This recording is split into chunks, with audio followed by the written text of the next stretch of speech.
நீங்க சொன்ன மாதிரி குறிப்பிட்ட 6 ராசிகள் சொன்னீங்க. சோ அந்த ராசிக்காரர்கள் ஜென்ம சனியில 7 நாட்டு சனியில இருந்து அவங்களுக்கு இந்த ஏழரை நாட்டு சனியில சும்மா அதாவது கிளி ஜோசி பாக்குற மாதிரி நம்ம சொல்லக்கூடாது.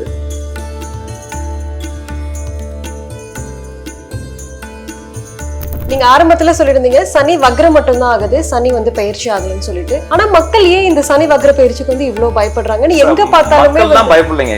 சோசியல் மீடியால எல்லா ஜோசிக்காரனும் உருட்டிக்கிட்டு இருக்காங்கன்றதுனால பயப்படுறாங்களே தவிர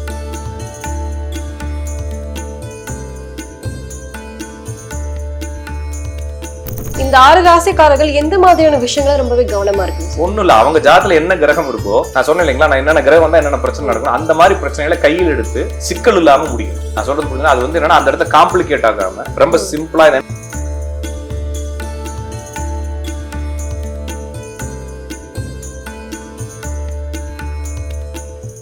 கட்டுமானத்தின் வலிமை, கட்டிடங்களின் பாதுகாப்பு, ஸ்ரீ துர்கா டிஎம்டி கம்பிகள். DVR Garden Signature Living T Nagar இப்போ திருவள்ளூருக்கு வந்தாச்சு. Near DMart on new bypass road, Tiruvallur நகராட்சிக்குட்பட்டது. பிளாட் 20 லட்சம் முதல். கான்டாக்ட் 9955511814. பக்தி கஃபே நேயர்களுக்கு வணக்கம். தொடர்ந்து நம்ம சேனல்ல ஆன்மீகம் சார்ந்த நிறைய விஷயங்களை பார்த்துக்கிட்டு வரோம். அந்த வகையில இன்னைக்கு நம்ம கூட ராஜநாடி பார்த்திபன் அவர்கள் தான் இணைந்திருக்கிறார்கள். வாருங்கள் பேசலாம். வணக்கம் சார். வணக்கம்ங்க. நேர்ல அனைவருக்கும் வணக்கம். எப்படி சார்? நல்லா இருக்கு சார். சனி பயிற்சினாலும் எல்லாருக்குமே ஒரு பயமும் பதற்றமும் கலந்து வரும். சோ இப்போ சனி வக்ர பயிற்சி வந்து வரவிருக்கு. சோ இதனால என்னென்ன பாதிப்புகள்லாம் ஏற்பட போகுது சார்? சனி வக்ரம் ஆகுதை தவிர பயிற்சி ஆகல. நிறைய பேர் அதை தப்பா புரிஞ்சுருக்காங்க. சனி வக்ரம் ஆகுது. இப்ப குரு வந்து அடுத்த வக்ரம் ஆகிட்டு அடுத்த ராசிக்கு போயிட்டு அடுத்த ராசில இருந்து வக்ரம் ஆகி திருப்பி ரிவர்ஸ் ஆகி இந்த ராசிக்கு ரிட்டர்ன் ஆகுது. நான் சொல்றது சிம்மத்துக்கு வந்துட்டு சிம்மத்துல இருந்து திருப்பி கடகத்துக்கே போகுது. இதை வந்து வக்ரமாகி பயிற்சி ஆகுதுன்னு சொல்லலாம். ஆனா சனி வந்து மீன ராசிக்குள்ள இருந்து வக்ரம் மட்டும் தான் ஆகுது, பயிற்சி ஆகல அப்படின்றத புரிஞ்சுக்கணும். அப்ப ஜோசிகாரங்க அதை எதையோ ஒரு குழப்பி வர்றதுக்காக வக்ர பயிற்சின்னு சொல்லுவாங்க. வக்ரமாவது பயிற்சி ஆகல. First point. இன்னொரு விஷயம், இந்த சனி வக்ரமாய் எல்லாத்தையும் காலி பண்ண போகுதுன்னு சொல்லுவாங்க. அப்படிலாம் ஒன்றும் கிடையாது. இப்போ பொதுவாக ஜோசிகாரங்கள்ட்ட போயிட்டு எந்த ஜோசிகார்ட்ட போயிட்டு கேட்டாலும் இந்த தசாபுத்தி அதிகமாக ஒர்க் பண்ணுமா இல்லைனா இந்த கோச்சாரம் அதிகமாக ஒர்க் பண்ணுமான்னு கேட்டிங்கன்னா தசாபுத்தி 98% ஒர்க் பண்ணும், கோச்சாரம் 2% தான் ஒர்க் பண்ணுன்னு சொல்லுவாங்க. ஆனால் கிரக பயிற்சிக்கெல்லாம் பரிகாரம் பண்ணாங்கன்னா நாசமாக போயிருவீங்க அப்படின்னு சொல்லுவாங்க. அப்போ 2% ஒர்க் பண்ணுறது எப்படி அவ்வளோ பெரிய இம்பாக்டை ஏற்படுத்துமானா கண்டிப்பாக அதுக்கு சாத்தியம் இல்லை. ஒருவேளை அவங்களுடைய ஸ்டேட்மெண்ட் படி வச்சுட்டா கூட தசாபுத்தி தான் சரியா ஒர்க் பண்ணணும்னா கோச்சாரங்கள் என்ன ஆகுதுங்க, பயிற்சின்னு சொல்றது எல்லாமே வந்து கோச்சாரத்தை தான் சொல்றது. டெய்லி நகரக்கூடிய கிரகங்கள் எந்த ஒரு இம்பாக்டையும் பெருசா ஏற்படுத்தாது. அப்படி ஏற்படுத்தினாலும் அது 2% தான் இருக்கும். மீதி 98% வந்து தசாபுத்தியினுடைய நிலைமையில தான் போகும்னு சொல்லி ஜோசிகாரங்களே சொல்றாங்க. அப்ப இந்த கிரக பயிற்சிகள், சனி பயிற்சி, ராகு கேது பயிற்சி, குரு பயிற்சி அப்படின்றத போட்டு இது 1000 அது 1000 இந்த ராசி கெட்டு போயிரு அந்த ராசி கெட்டு போயிருன்னு சொல்லி அதுக்கு இதை பரிகாரம் பண்ணணும், அந்த கோயிலுக்கு போகணும் இந்த கோயிலுக்கு போகணும்னு சொல்றது எல்லாமே வந்து எதை கொடுத்தாலும் நாங்க பயமுறுத்துவோன்ற ஒரு மைண்ட் செட்டு தானே தவிர வேற ஒன்றும் இல்லை. First point. அதனால இந்த சனி பயிற்சியை நினைச்சு யாரும் பயப்பட தேவையில்லை. இன்னொரு விஷயம், பொதுவாகவே இந்த சனி பயிற்சி இப்போ உதாரணத்துக்கு இந்த சனி பயிற்சி ஒரு ஜனவரில வந்துருந்துச்சுன்னு வச்சுக்கோங்களேன். இந்த சனி பயிற்சி ஜனவரில இருந்தா ஒன்னும் சொல்லிருக்க மாட்டாங்க. இப்ப மழை காலம் ஆரம்பிச்சிருச்சு இல்லைங்களா? அப்ப சனி பயிற்சி வந்து வெள்ளம் வரப்போகுது, ஆறெல்லாம் நிரம்பி ஓட போகுது, மழையா பெய்ய போகுதுன்னு சொல்றது காரணம் என்னன்னா இவங்க என்னன்னா சீதோஷணத்துக்கு தகுந்த மாதிரி சூழலுக்கு தகுந்த மாதிரி இந்த பயிற்சியில கொண்டு வந்து ஒட்டிக்கிறாங்கன்றதா. அப்ப சனி பயிற்சி அப்படிங்கிறது இம்பாக்டை ஏற்படுத்துமானா கண்டிப்பா ஏற்படுத்தும். அது அவங்களுடைய ஜாதக நிலைகளை பொறுத்து தான் மாறுமே தவிர பொதுவாக இந்த ராசிக்கு அந்த ராசிக்கு இந்த லக்னத்துக்கு அந்த லக்னத்துக்கு இந்த நட்சத்திரத்துக்காரங்களுக்குன்னு சொல்றது எல்லாமே வந்து சும்மா உருட்டுறதுதான். அப்ப பொதுவா நீங்க ஒரு தசாபுத்தியை பார்த்தாச்சு, ஜாதக அமைப்பை பார்த்தாச்சு, கிரக நிலைகள் பார்த்தாச்சு, இதுதான் ஒர்க் பண்ணுங்கிறப்ப தசாபுத்தி எப்படி உங்களை இம்பாக்ட் பண்ணும் நீங்க நினைக்கிறப்ப கோச்சாரங்கள் ஒர்க் பண்ணாது. இன்னொரு விஷயம், இந்த பாரம்பரிய ஜோசியத்துல வேடிக் அஸ்ட்ராலஜில என்ன செய்யறாங்கன்னா கோச்சாரம் அப்படிங்கறது எங்க இருந்து எடுக்கிறாங்கன்னா லக்னத்துல இருந்து எடுக்கிறாங்க. உங்க லக்னத்துல இருந்து இத்தனாவது இடத்துக்கு சனி போறான், சந்திரன்ல இருந்து எத்தனாவது இடத்துக்கு சனி போறான், சந்திரன்ல இருந்து 6ல இருந்து 7க்கு போறான், 7ல இருந்து 8க்கு போறான், லக்னத்துல இருந்து 9ல இருந்து 10க்கு போறான் அப்படின்ற மாதிரி சொல்லுவாங்க. அப்ப 10ல இருந்து வக்ரமாகறான், 9ல இருந்து வக்ரமாகறான்னு சொல்றதாமே லக்னத்திற்கும் சந்திரனுக்கும். அப்ப லக்னத்திற்கும் சந்திரனுக்கும் அப்படிங்கிறது இப்ப நீங்க ஒருவேளை விருச்சிக லக்னமா இருந்தீங்கன்னா நானும் விருச்சிக லக்னமா இருந்தா நம்ம ரெண்டுத்துக்கு இப்படி ஒரு பலன் வரும். அப்ப இது பொதுவான பலன்கள் தானே தவிர தசாபுத்தி ஒருவேளை அவங்க சொல்றது சரியாக இருந்தால் அவங்களுடைய லாஜிக் படி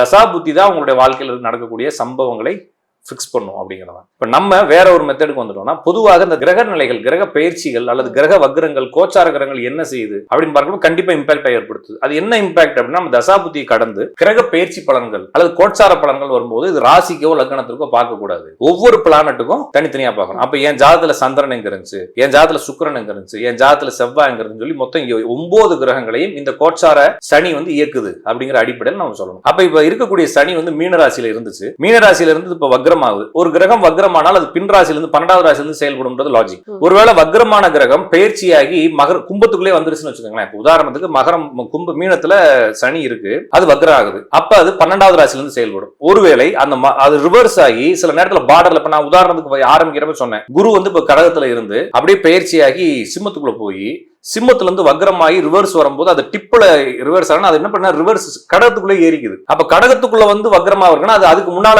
ராசிக்கு மிதுனத்துக்கு கொண்டு போயிடும். அப்ப இந்த கண்டிஷன்ல மீனத்துல இருக்கக்கூடிய சனி மீனத்துல இருந்தே வக்ரமாகுது, ரிவர்ஸ் ஆகுது. ஆனா அந்த ராசிக்குள்ளே ரிவர்ஸ் ஆகுதுன்றதுனால அதை கும்பத்துல வச்சு நம்ம பார்க்கணும். அப்ப கும்பத்திற்கு 5வது ராசியான மிதுனமும், அதற்கு 7வது ராசியான சிம்மமும், அதற்கு 9வது ராசியான துலாமும், இந்த ராசிகள்ல உங்க ஜாதகத்திலேயோ பார்க்கக்கூடிய ஜாதகத்திலயோ ஏதாச்சும் பிளானட் இருந்தால் அந்த இருக்கக்கூடிய பிளானட்டை இந்த சனி தூண்டும். நான் சொல்றது புரிஞ்சுட்டீங்களா? அதாவது வந்துங்க, ஏன் ஜாதகத்துல நான் சொல்லக்கூடிய ராசியை தான் இந்த சனி தூண்ட போகுது. என்னன்னா கும்பத்துல இருந்து 5வது ராசி மிதுனம், அதுல 7வது ராசி சிம்மம், 9வது ராசி துலாம். இந்த 4 ராசிகள்ல ஏன் ஜாதகத்துல ஏதாச்சும் பிளானட் இருந்துச்சுன்னா இந்த சனி வக்ரமாகக்கூடிய 5 மாதங்கள் என்னுடைய ஜாதகத்துல தூண்டப்படும் அப்படின்றத லாஜிக். ஒருவேளை சனியும் குருவும் கோச்சாரத்துல நன்மையை மட்டுமே செய்யும். இப்ப என் ஜாதகத்துல ஒருவேளை நான் சொன்னக்கூடிய இந்த 4 ராசியில இன்னும் 2 ராசி சேர்த்துக்கலாம், மேசத்தையும் தனுசுவையும் சேர்த்துக்கலாம். அப்ப கும்பம், மேசம், மிதுனம், சிம்மம், துலாம், தனுசு, இந்த 6 ராசிகளுக்குள்ள கட்டத்துல என்ன கிரகம் இருந்தாலும் அந்த கிரகம். அப்ப ஒருவேளை என் ஜாதகத்துல இந்த ராசிகள்ல சுக்கிரன் இருக்கு அப்படின்னா சுக்கிரன்றது செல்வத்தை கொடுக்கும் அப்படின்னா ஒருவேளை அந்த சனி வக்ரம் எனக்கு செல்வத்தை கொடுக்கலாம். அப்ப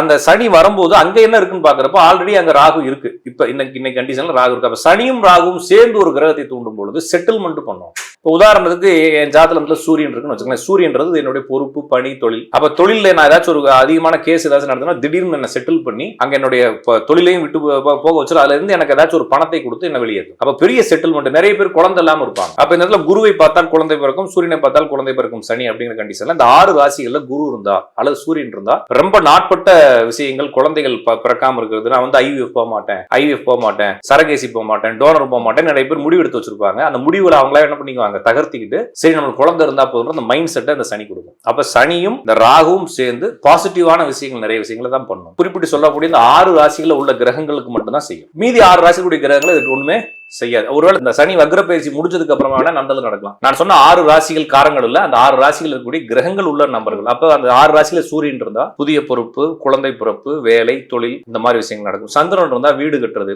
ரொம்ப நாள் வந்து வெளிநாட்டுக்கு போறதுக்கு உரிமை கிடைக்காம பிஆர் வாங்குறதுக்கு கஷ்டப்பட்டு இருப்பாங்க, கிரீன் போடுறதுக்கு கஷ்டப்பட்டு இருப்பாங்க அவங்களுக்கு. அப்புறம் வெளிநாட்டு பணிகள், வெளிநாட்டுல படிக்கிறதுக்காக முயற்சி செஞ்சவங்களுக்கு. அடுத்த அந்த ராசியில புதன் இருந்தா ரொம்ப நாள் சொத்து விஷயங்கள் இழுத்துக்கிட்டு வந்துருக்கும், அல்லது சொத்து வாங்கணும் முயற்சி எடுத்துப்பாங்க அவங்களுக்கு. படிப்பு விஷயமாக தடைப்பட்டவங்களுக்கு கிடைக்கும். அந்த ராசியில சுக்கிரன், இந்த 6 ராசியில சுக்கிரன் தான் பணம், பொருளாதார மேம்பாடு, ரொம்ப நாள் இழுத்துட்டு இருக்கக்கூடிய கேசுகள் முடிஞ்சு செட்டில் ஆகுது. கல்யாணம் தடையாயிட்டே இருக்கும். 39 வயசு, 40 வயசு, 38 வயசுலாம் ஆயிருக்கும் அவங்களுக்குலாம் இந்த டயத்துல கல்யாணம். அப்ப அது மாதிரி விஷயம். அடுத்து அந்த இடத்துல செவ்வாய் இருந்தா ரொம்ப நாட்பட்ட நோய்களுக்கு மருத்துவமும், பெண்களுக்கு வந்து உடல் ரீதியான முன்னேற்றமும், கணவன் மனைவிக்குள்ள ஒரு பெரிய கொஞ்சம் சிக்கல் இருந்து சரியாக வருவோம், கடன் வழக்கு பிரச்சனைகள் முடிவுக்கு வரதும் நடக்கும். அந்த ராசியில குரு இருந்தா ஏதோ ஒரு குழந்தை பிறப்பு, இடமாற்றம், ஒரு ப்ரமோஷன், ரொம்ப நாள் எதிர்பார்த்த ப்ரமோஷன் நடக்கும். சனி இருந்தால் பூர்வீக சொத்துக்கள் முடிஞ்சு கைக்கு வரும். அப்ப இந்த மாதிரி கிரகங்கள் அந்த ராசிகள் இருந்து சம்பவம் நடக்கும். இது வந்து ஒரு ஜாதகத்தை வச்சு நான் சொல்லல, ஒரு எல்லாத்துக்கும் பொதுவா சொல்ல, ஒவ்வொரு ஜாதகமும் யூனிக்கானது. இப்ப நான் சொல்லக்கூடிய ராசிகளை கூகுள்ல பண்ணி அந்த கட்டத்தோட பேரன்னு எழுதி வச்சுக்கிட்டு நீங்க உங்க ஜாதகத்தை எடுத்து வச்சுக்கிட்டு ஒவ்வொரு கிரகங்களா போட்டு பாருங்க. அந்த 6 ராசி அந்த கிரகங்கள் இருக்கும்போது நடக்கும். அப்படிதான் புரிஞ்சுக்கணும். வக்ரம் முடிஞ்சு 6 மாசம் கழிச்சு இந்த விஷயம் ஸ்டாப் ஆயிரும். இன்னொரு விஷயம், இந்த சனி இப்ப ஏறி மீனராசிக்கு போயிருக்கு இல்லைங்களா, மீனராசிக்கு போய் வக்ரம் ஆகுது. இது 5-6 மாசத்துக்கு முன்னால ஏறிச்சு. அப்ப 5-6 மாசத்துக்கு முன்னால நிறைய பேர் ஒரு விஷயத்தை ஆரம்பிச்சு சரியா முடிக்க முடியாம விட்டுருப்பாங்க, கை விட்டுருப்பாங்க. ஏன்னா அந்த சனி அடுத்த ராசிக்கு போயிடுச்சு. இப்ப அந்த சனி ரிவர்ஸ் ஆகி அந்த ராசிக்கே வரது போல செயல்படுறதுனால அது என்ன ஆகும்னா பழைய விஷயங்களை இவங்க தூசி தட்டி எடுத்து முடிப்பாங்க. அப்ப இந்த ஒரு 5 மாசத்துக்குள்ள பழைய பிரச்சனைகள் எல்லாம் செட்டில் ஆகி முடிஞ்சிடும் அப்படின்றத புரிஞ்சுக்கலாம். எனவே இதை வந்து போட்டு ரொம்ப கன்ஃபியூஸ் பண்ணிக்கிட்டு ஒவ்வொரு ராசிகளுக்கும் லக்னத்துக்கும் பார்த்து கன்ஃபியூஸ் பண்ண தேவையில்லை. அப்படி பண்றதா இருந்து ஒருவேளை நெகட்டிவா ஜோசிக்காரங்க சொன்னாங்கன்னா அதே ஜோசிக்காரங்களுக்கு போன் பண்ணி கேட்டீங்கன்னா தசாபுத்தி தான் ஒர்க் ஆகும், கிரக பயிற்சிகள் ஒர்க் ஆகும், அவங்களே ஸ்டேட்மெண்ட் கொடுப்பாங்க. ரொம்ப பயப்படணும் அவசியம் இல்லை. நீங்க சொல்றதை வச்சு பார்த்தா அப்போ சனி வக்ர பயிற்சி எல்லா ராசிக்காரர்களுக்கும் இல்ல பெரிய ஒரு பிரச்சனைகளை உண்டாக்குறதுக்கு வாய்ப்பு. எல்லா ராசிக்காரங்கன்றது இல்ல, எல்லாத்துக்குமே பெருசா மாற்றங்கள் இல்ல. இது வந்து பெரிய பிரச்சனைகளை முடிவுக்கு தான் கொண்டு வருது. ரொம்ப நாள் பிரச்சனைகளை முடிவு கொண்டு வருது. இந்த சனி வக்ரமானதும் அங்க ஆல்ரெடி ராகு இருக்கிறதும், ஒருவேளை ராகு இல்லாட்டினா சின்ன பிரச்சனைகள் சிம்பிளான முடிவுக்கு வரும். இப்ப பெரிய பிரச்சனைகள் முடிவுக்கு வருது அந்த ராகு இருக்கிறத நம்ம சொல்லலாம். இப்போ சனி பயிற்சிக்கும் சனி வக்ர பயிற்சிக்கும் இருக்கிற வித்தியாசம் என்ன சார்? சனி பயிற்சி அப்படிங்கிறதுங்க பொதுவாக அந்த சனி பயிற்சி அங்க போயிடுச்சுன்னா 2.5 வருஷம் ஒர்க் பண்ணும். அடுத்த ராசிக்கு போனா இந்த வக்ரம்ங்கிறது வந்து 5 மாசம் ரிவர்ஸ் வர மாதிரி ஒரு ஃபீல் கொடுக்கும். அப்ப என்னன்னா இது எப்பயுமே ஃபார்வர்டான விஷயங்கள், புது விஷயங்களை எடுத்து செய்யாது, பழைய பெண்டிங் விஷயங்களை எடுத்து செய்யும். சரி, நான் சொல்றது புரிஞ்சுட்டீங்களா? இப்ப ஒருத்தர் இருக்காரு, அவரை வந்து நம்ம வந்து ஒரு ஆக்டிங் போஸ்டிங்ல போட்டிருக்கோம். அந்த ஆக்டிங் போஸ்டிங்ல இருக்கிற ஒரு பழைய பிரச்சனைகளை முடிப்பார். புது கேஸ்ல என்ன செய்ய மாட்டாரு, நம்மளுக்கு பிரச்சனை வந்துடும். ஆல்ரெடி ஓடிக்கிட்டு இருக்கக்கூடிய விஷயங்களுக்கு பேரை மாத்தி போட்டு என் பேரை போட்டு ஸ்டிக்கர் போட்டு நான் வேலையை முடிக்கிறேன்ற மாதிரி செய்வார்ன்ற மாதிரி இந்த சனி என்ன செய்யணும், ஆல்ரெடி பெண்டிங்ல இருக்கக்கூடிய விஷயங்களை நிறைய செஞ்சு முடிக்கும். எனவே இது பாசிட்டிவ் தான். நம்மளுக்கு பெண்டிங் முடிஞ்சா பாசிட்டிவ்ன்ற மாதிரி பாசிட்டிவா தான் எடுத்துக்கணும், தவிர பெரிய பிரச்சனைகள் இல்லை. இது வந்து முண்டேன் அஸ்ட்ராலஜியா தனிநபர் இல்லாமல் உலக ரீதியா பார்க்கும் பொழுது இது பெரிய வேலை இழப்புகளையும் பெரிய சிக்கல்களையும் ஏற்படுத்தும், சமூக சிக்கல்களையும் அரசியல் மாற்றங்களையும் ஏற்படுத்தும். அது தனி. ஆனா தனிநபரா பார்க்கும் பொழுது அவங்கவுங்க லைஃப்ல அவங்கவுங்களுக்கு தேவைப்பட்ட விஷயங்களை செஞ்சுதான் கொடுக்க போகுது. அப்படிதான் பார்க்கணும். நீங்க சொன்ன மாதிரி குறிப்பிட்ட 6 ராசிகள் சொன்னீங்க. சோ அந்த ராசிக்காரர்கள் ஜென்ம சனியில 7 நாட்டு சனியில இருந்து அவங்களுக்கு இந்த 7 நாட்டு சனியில சும்மாங்க, அதாவது கிளிஜோசி பாக்குற மாதிரி நம்ம சொல்லக்கூடாது. லாஜிக் இல்லாது 7 சனி, இந்த அப்புறமா வந்து இந்த சந்திராஷ்டமம், இதெல்லாம் வந்து இவங்களா அதாவது தன்னை ஒரு ஜோசியர் மாதிரியே மனசுக்குள்ள நினைச்சுக்கிட்டு அப்ப ஏதாச்சும் ஒரு இந்த டயர் போட்டா மைலேஜ் கிடைக்கும் இவங்களா பேசிக்குவாங்க இல்லைங்களா, இந்த கம்பெனி டயர் போட்டா மைலேஜ் வரும்னு. அது மாதிரி இவங்களா கூட்டத்துக்குள்ள பேசிட்டு மக்களா பேசி சொல்றத விட இப்ப 7 சனியில நான் இப்ப வீடியோ பாக்குறாங்க, வீடியோ பார்க்கணும் கமெண்ட் பண்ணா பண்ண சொல்லுவோம். 7 சனியில கல்யாணம் ஆனது யாருக்கு, வீடு கட்டினது யாருக்கு, வேலை கிடைச்சது யாருக்குன்னு பாருங்க, வதவதான் இருப்பாங்க எல்லாரும். அப்ப நல்ல விஷயங்கள் நடக்காம இருக்கணும் 7 நிறைய பேருக்கு 7 தான் கல்யாணம் நடக்கும், 7 தான் வீடு கட்டுவாங்க, 7 தான் வேலை கிடைக்கும், 7 தான் குழந்தை பிறக்கும். இப்ப எப்படி அதை நெகட்டிவா சொல்றதுன்னா, ஜோசிக்காரங்க பரிகாரம் பண்றதுக்கு ஏதோ கண்டுபிடிச்சு சொல்லிக்கிறாங்கன்ற மாதிரி 7 அதுக்கு சம்பந்தம் இல்லை. அது மட்டும் இல்லாம ராசியும் அதுக்கும் வாழ்க்கைக்கும் சம்பந்தம் இல்லைங்க. நான் இந்த ராசின்றதுனால என்னோட வாழ்க்கை அதுக்கும் சம்பந்தம் இல்லை. பொதுவா உங்களுக்கு பரிகாரம் பாக்குறதுக்கும் டிவியில ராசி படம் பாக்குறதுக்கும் தான் உங்க ராசி என்னன்றது தெரியுமே தவிர மற்றபடி அது 5 பைசா யூஸ் இல்லை. நம்ம ராசி என்ன ராசின்னு தெரிஞ்சுக்கிறதுனால ஜாதகத்துல இருக்கக்கூடிய பிளானட்டரி பொசிஷன் எங்க இருக்குது, அது யாரோட காம்பினேஷனா இருக்குது. என் ஜாதகத்துல இப்ப ஒருவேளை ஒரு ஜாதத்தை பாக்குறோம், அந்த ஜாதத்துல சுக்கிரன் வந்து டேமேஜ் ஆயிருக்குது, அவர் குடும்ப வாழ்க்கை இல்லைன்றப்ப அவர் வந்து ஒரே ராசிக்காரங்க 2 பேர் இருப்பாங்க. ஒருத்தர் கல்யாணம் பண்ணி நல்லா இருப்பாரு, ஒருத்தர் கல்யாணமே ஆகாது, ஒருத்தருக்கு 2 பொண்டாட்டி இருக்கும், 3 பேர் ஒரே ராசியில் இருப்பாங்க. எப்படி அப்படி முடிவு பண்ண முடியும்னா அது அவன் ஜாதகம் இல்லைங்களா. அப்ப வெறுமனே ராசியை வச்சுக்கிட்டோ அவருக்கு 7 நடக்குது 8 நடக்குதுன்றத வச்சுனா எந்த முடிவும் எடுக்கக்கூடாது. கிரகங்களுடைய ஸ்டேட்டஸ், இந்த கிரகங்களை கோச்சார கிரகங்கள் என்ன பண்ணுது, இந்த மாதிரி ஸ்டேட்டஸ் எல்லாம் வச்சுதான் அவருக்கு என்ன நடக்குன்னு சொல்லணும். இல்ல 7 சந்திராஷ்டமம் அந்த மாதிரி பிரச்சனை, அந்த மாதிரி பிரச்சனை, இந்த ராகு தசை சூரிய தசை நடக்குது செவ்வாய் தசை நடக்குதுன்ற எந்த ஒரு குழப்பமும் தேவையில்லை. என்ன நடந்தாலும் நான் சொல்லக்கூடிய இந்த பலன்கள் உங்களுக்கு நடக்கும். நான் சொன்ன அந்த 6 ராசியில கொண்டு போடக்கூடிய டயத்துல நடக்கும் அப்படின்னு பாருங்க. இந்த 6 ராசிக்காரர்கள் எந்த மாதிரியான விஷயங்களை ரொம்பவே கவனமா இருக்கு? ஒண்ணும் இல்ல, அவங்க ஜாதத்துல என்ன கிரகம் இருக்கோ, நான் சொன்னேன் இல்லைங்களா, நான் என்னென்ன கிரகம் வந்தா என்னென்ன பிரச்சனை நடக்கும், அந்த மாதிரி பிரச்சனைகளை கையில் எடுத்து சிக்கல் இல்லாம முடிக்கணும். நான் சொல்றது புரியுது. அது வந்து என்னன்னா அந்த இடத்த காம்ப்ளிகேட் ஆகாம ரொம்ப சிம்பிளா என்ன செய்யணும்ன்றத பேசி ஒரு காம்ப்ரமைஸ் பண்ணி பேசி செட்டில் பண்ணி முடிக்கிற மாதிரி சில முடிவுகள் எடுக்கணும். நான் சொல்ல 6 ராசிக்காரங்கள்ல இந்த 6 ராசிகளில் கிரகம் இருக்கிறவங்க ஓகேங்களா, மீதி 6 ராசியில கிரகம் இருக்கிறவங்களுக்கு இப்ப ஒன்னும் நடக்காது. இந்த 6 மாசம் பழைய விஷயங்கள் அப்படி நார்மலா போயிட்டே இருக்கும். இந்த 6 மாசம் முடிஞ்சதுக்கு அப்புறம் திருப்பி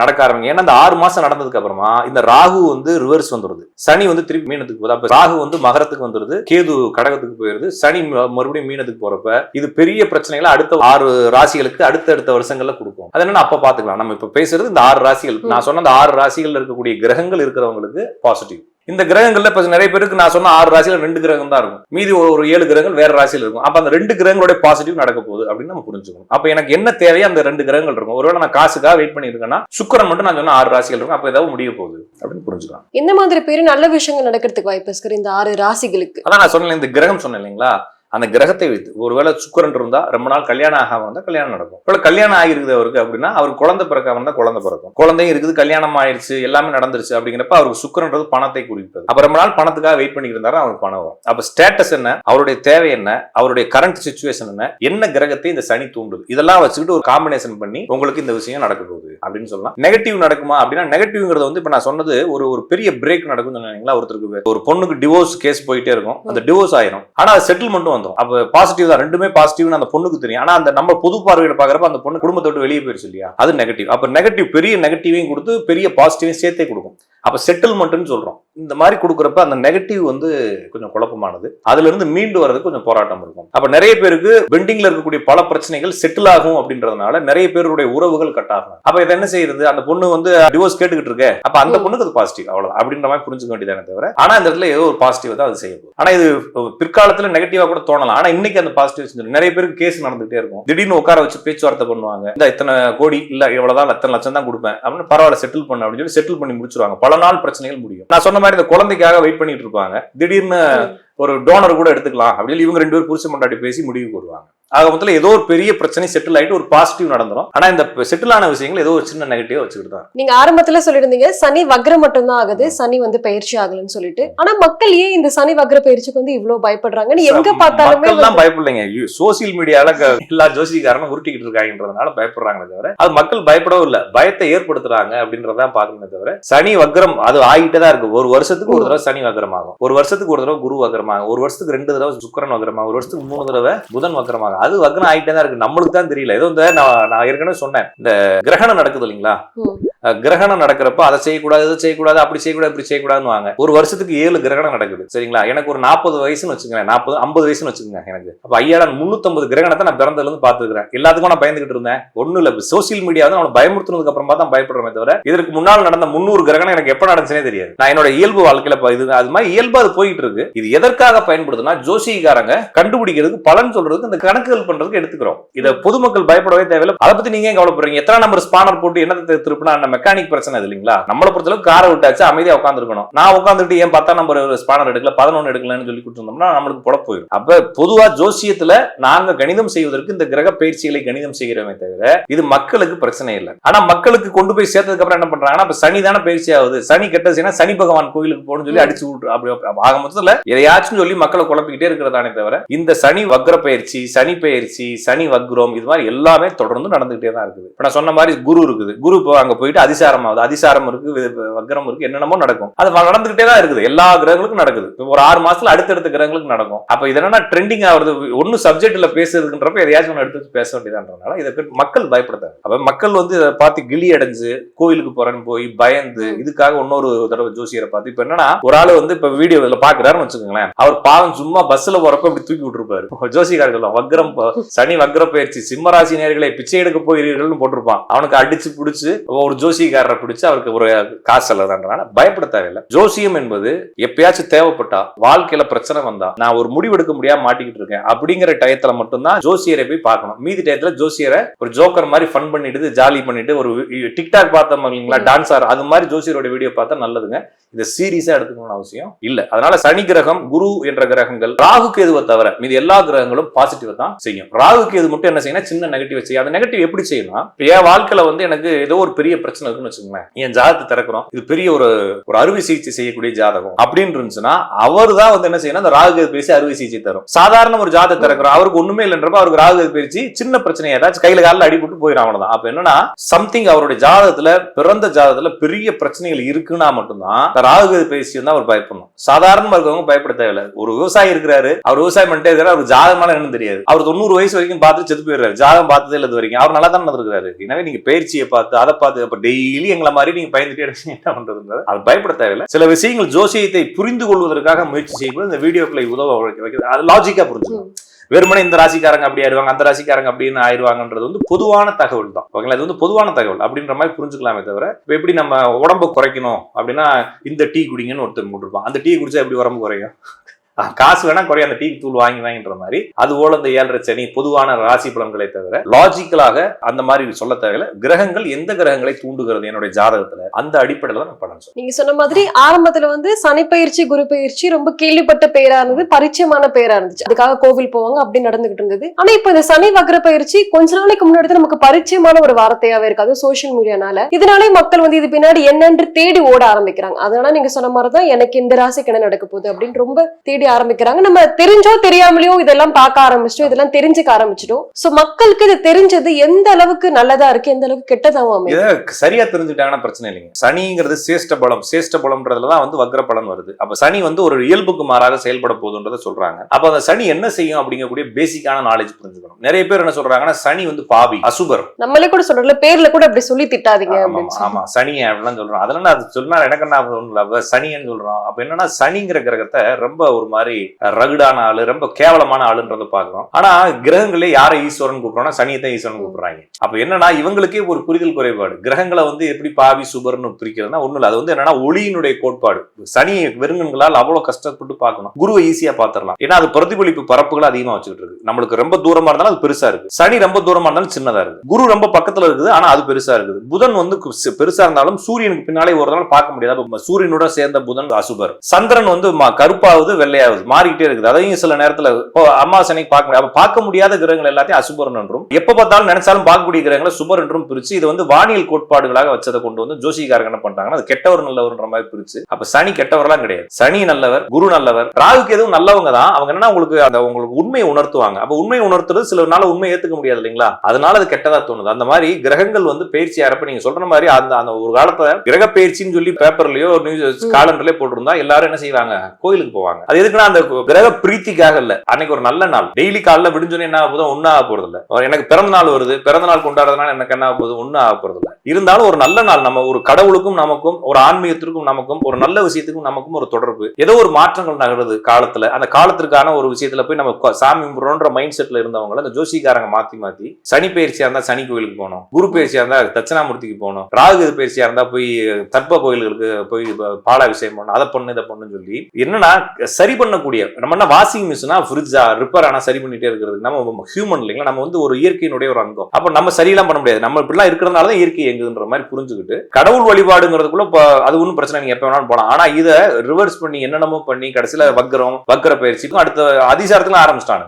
அதிசாரம்ங்கிறது வக்ரம் ஆகிறதுக்கு முன்னால ஒரு சின்ன தன்மை எடுக்கும். வண்டி போயிட்டு இருக்கு, ரிவர்ஸ் போறதுக்கு முன்னால அப்படியே ரிவர்ஸ் போட்டு கீர் பாக்ஸ் உடஞ்சிரும் இல்லையா, அப்ப ஃபர்ஸ்ட் நியூட்ரல் பண்ணி பிரேக் போட்டு அப்புறம் நின்று அப்புறம் ரிவர்ஸ் எடுக்கிற மாதிரி அந்த ஒரு தன்மை ஒரு அது பேர் அதிசாரம். அது வக்ரம் ஆரம்பிக்கிறதுக்கு முடியறதுக்கு முன்னால கொஞ்ச நாள் நடக்கும், அது அதிசாரம் சொல்றாங்க. இப்ப அதிசாரத்துக்கு எல்லாம் பரிகாரம் பண்ணிட்டு இருக்காங்க. அப்ப அவங்களுக்கு பேசிக்கா புரியல. ஒண்ணு மக்களுக்கு புரிய வைக்கணும். துறை சார்ந்தவங்க ஒரு மெடிக்கல் அட்வைசர்ட்ட நீங்க ஒரு பேட்டி எடுக்கிறீங்கன்னா மெடிக்கல் ஒரு ப்ராப்பரா சொல்லி கொடுப்பாரு, சரிதான் இல்லைங்களா. ஆனா ஒருத்தர் மெடிக்கல் படிக்காம நான் வந்து எனக்கு எல்லாம் தெரியும் பாரம்பரிய வைத்தியர் சொல்றத போய் கேட்டீங்கன்னா அவர் வாழ அடிச்சு விடுவார். நான் வந்து சூரணம் கொடுப்பேன், கேன்சரை சனி பண்ணிடுவேன்ற மாதிரி இந்த ஜோசிகாரங்க என்ன பண்ணிட்டாங்க, கொஞ்சம் லாஜிக் இல்லாம பேசி குழப்பிட்டாங்களே தவிர அப்படிலாம் யாரும் பயப்பட தேவையில்லை. கிரகங்கள் பயிற்சி ஆகிட்டே இருக்குது. ஒரு 30 வயசு மனிதன் 30 தடவை வக்ரத்தை கடந்து வந்துக்கிறான், சனி வக்ரத்தை. நான் சொல்றது புரிஞ்சுக்கிட்டீங்களா. அப்போ ஒவ்வொரு மனிதன் பிறந்த 30 வயசு ஆனவன் 30 தடவை குரு வக்ரத்தை கடந்து வந்திருக்கிறான்றதுனால வக்ரம்ங்கிறது இயல்பான ஒரு போக்கு, கிரகங்களுடைய இயல்பான போக்கு. அது எந்த ராசியில நடக்குதுன்றதும் எந்த ராசியில இருந்து எந்த ராசியை தூண்டுதுங்கிறதும் அந்த ராசியில உங்க கிரகம் இருக்குதுன்றதை பொறுத்தும் அந்த விஷயங்கள் மாறும் குறையும். ஆனா ஒரு மனிதனுடைய வாழ்க்கை என்பது அந்த கிரகங்களுடைய பயிற்சி, கிரகங்களுடைய வக்ரம், கிரகங்களுடைய மூவ்மெண்ட் வச்சுதான் அடுத்தடுத்த மூவ்மெண்ட்டுக்கு போகுது. அதனால அது வந்து இம்பாக்ட் கொடுக்கும், என்னுடைய லைஃபை சேஞ்ச் பண்ணும். சனி தான் என்னோட லைஃபை சேஞ்ச் பண்ணும். ஆனா இவங்க நினைக்கிற மாதிரி ஒரே நாள்ல சேஞ்ச் பண்றது சாத்தியம் இல்லை. அப்படி ஒரே நாள்ல ஒரு மனிதனுடைய வாழ்க்கை வீணா போகணும் இல்லைன்னா பெருசாகணும்னா அவனுடைய ஜாதத்துல 2-3 வக்ரமோ 2-3 பரிவர்த்தனையும் அவனுடைய ஜாதகத்திலே இருக்கணும். இப்ப என் ஜாதத்துல எதுவும் இல்லைன்னு வச்சுக்கோங்களேன், என்னத்த நடந்தாலும் சரி, சனி பிச்சுக்கிட்டு பூமியில வந்து இருந்தா கூட அதை பத்தி நான் கவலைப்பட தேவையில்லை. என் ஜாதத்துல வக்ரங்கள் நிறைய, பரிவர்த்தனைகள் நிறைய இருந்துச்சுன்னா கண்டிப்பா எனக்கு ஒரு பெரிய இம்பாக்ட கொடுக்கும். அது பாசிட்டிவான இம்பாக்டா கூட இருக்கலாம்ன்ற மாதிரி புரிஞ்சுக்கலாம். எல்லாரும் பயப்பட தேவையில்லை. எல்லா ராசிக்காரங்கள், லக்னக்காரங்கள், நட்சத்திரக்காரங்கள் போய் பிரீத்தி பண்றேன், அதை பண்றேன், இதை பண்றேன், காசுகளை செலவு பண்ண தேவையில்லை. ஒருவேளை இல்லைங்க நீங்க என்ன சொன்னாலும் நான் தலைகளாகத்தான் குதிப்பேன்னு ஒரு படத்துல கவுண்ட் பண்ணி சொல்ற மாதிரி நான் பரிகாரம் செஞ்சே ஆவேன்னா போய் யாருக்காவது சாப்பாடு வாங்கி கொடுங்க. நான் சொல்ல புரிஞ்சுக்கிட்டேன். சனி வக்ரம் ஆகுதா, சனி வக்ரம் ஆரம்பிக்கிற அன்னைக்கு டப்புன்னு போய் எல்லாரும் என்ன பண்றீங்க, ஒரு 500 பேருக்கு சோறு வாங்கி கொடுங்க, இல்லைன்னா 5 பேருக்கு சாப்பிடுவாங்க, ஒரே ஒருத்தருக்கு வாங்கி கொடுங்க. வாங்கி கொடுக்குற சோறையும் ஒழுங்கான ஹோட்டல்ல வாங்கி கொடுங்க. வீட்டுல பழசெல்லாம் சுரண்டி கவரில் போட்டு கொடுக்காம அப்படி தானம்ங்கிறதுல தான் பெரிய இது. அப்ப தானத்தையாச்சும் பண்ணுங்க, கோயிலுக்கு போய் கொட்டுறீங்க அப்படின்றத என்னுடைய இது. அப்ப என்னன்னா பயிற்சிக்கு பரிகாரம் தேவையில்லை. பயிற்சி எந்த ஒரு பெரிய இழப்புகளும் இந்த வருடம் ஏற்படுத்தாது. ராகுகேது பயிற்சி தான் கொஞ்சம் சின்ன இழப்பு கொடுக்கும். இந்த ராகுகேது 6 மாசத்துக்கு பயிற்சி ஆகல, அதனால சனியுடன் சேர்ந்த ராகு இன்னும் பாசிட்டிவான முடிவுகளை தான் செய்யும். எனவே போட்டு யாரும் இந்த லக்ன ரீதியாக நட்சத்திர ரீதியாக குழப்பிக்க தேவையில்லை. இல்லை நான் பரிகாரம் பண்ணியே தீர்வேன்னா ஒரு 50 பேத்துக்கோ 500 பேத்துக்கோ 5 பேத்துக்கோ சாப்பாடு வாங்கி கொடுங்க, நல்ல சாப்பாடா வாங்கி கொடுங்க. பசிக்கிறோம் பசிக்கலையோ கோடீஸ்வரனோ பிச்சைக்காரனோ யாரா இருந்தாலும் அதை பத்தி கவலை, சாப்பாடு வாங்கி கொடுங்க. அந்த சாப்பாடு வாங்கி கொடுத்த சந்தோஷம் வேணா உங்களுக்குள்ள மிஞ்சட்டும், அவ்வளவுதானே சொல்றோமே தவிர நீங்க வாங்கி கொடுத்ததுனால சனி ஒன்னும் ரிவர்ஸ் எல்லாம் ஓடிடாது. அப்படி அங்க அதோட வேலை செய்யறது புரிஞ்சுக்கலாம். ஆனா அது எதிர்பார்த்து சார் பரிகாரமே பண்றாங்க. இப்ப நான் இந்த பரிகாரம் பண்ணா எனக்கு அந்த சனி போயிடும், இல்ல என் ராசில இருந்து இந்த பிரச்சனைகள் எல்லாம் தீந்து போயிடும் அப்படின்னு தான் எல்லாருமே பண்றாங்க. ஆனா நீங்க சொல்றது உங்க மன திருப்திக்காக இந்த தானம் கொடுங்க அப்படிலாம் ஒண்ணு நம்மளா நினைச்சுக்க வேண்டியதாங்க. அப்ப நான் என்ன திருப்பி சொல்றேங்க, இப்ப நான் வந்து எனக்கு நான் ஒரு பரிகாரம் சொல்றேன், நான் கோடீஸ்வரன் அவருக்கு பரிகாரம். நேற்று கூட யாரோ ஒருத்தவங்களை பார்த்தேன்,